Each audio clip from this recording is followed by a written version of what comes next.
بیٹھنا ضروری نہیں ہے. سو اگر خود بیٹھے رہیں تو مجھے کوئی اعتراض نہیں ہے. دیکھیں مولانا فضل الرحمان صاحب سے میری گزارش ہے کہ مذاکرات جو ہوتے ہیں وہ سیاستدان کبھی انکار نہیں کرتا، اور مذاکرات کے جب دروازے بند ہوتے ہیں تو حادثات ہوتے ہیں.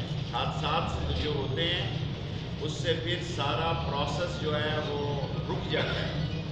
اور پہلے بھی وہ استعمال ہوئے، اور میں ان سے پوری توقع رکھتا ہوں کہ جو 24 گھنٹے کشمیر پہ پاکستان کا میڈیا چل رہا تھا اب وہاں پہ مولانا فضل الرحمان چل رہا ہے.